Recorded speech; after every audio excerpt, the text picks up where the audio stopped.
A Dear Life with my ading Yumi. For today's ganap nga ay birthday nga ni Raya pero umuulan kaya hindi kami agad nakapunta. Mga kaate, pagod pa nga ako sa birthday ni Raya pero binose over ko na kaagad. Mga kaate, sobrang lakas nga ng ulan ngayon. Sa inyo ba? Malakas ba ang ulan? Ang araw nga niyan ay August 10, 2024.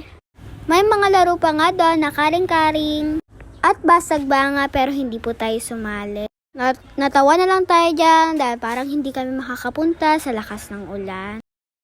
Syempre, ninedi ko na rin yung mga susuotin ko at ito nga siya. Pasensya nyo naman kaate, yung higaan namin dahil hindi tinupi ni Sita. Linalambing ko nga si Shadow dahil mamimiss ko nga siya dahil aalis nga kami ngayon.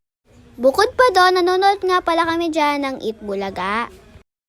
Ipakita ko na rin nga sa inyo yung regalo namin at tignan nyo nga naman kung gaano kalakas ang ulan, di ba?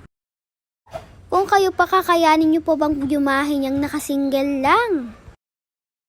After nyan mga kaate, tapos na nga akong magbihes at magayos at punta na lang nalaga ang kulang.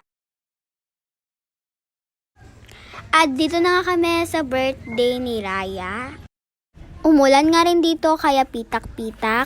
Tignan nyo nga naman ang birthday boy, napaka-cute.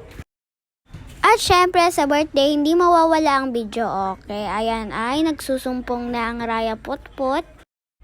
Kung nakikita nyo nga, ayan po yung regalo namin at kami yung unang nagregalo kay Raya. Ayan nga si Yuna, oh.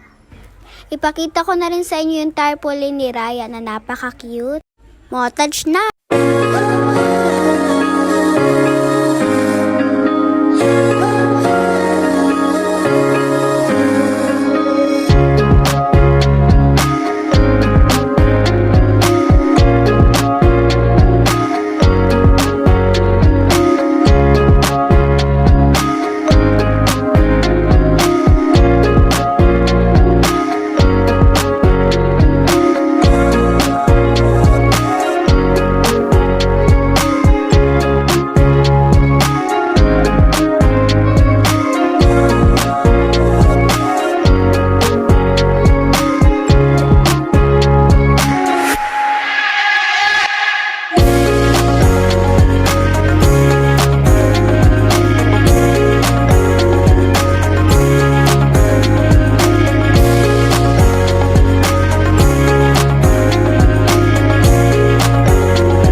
Diba mga kaate, napakadaming handa ng Raya Pot?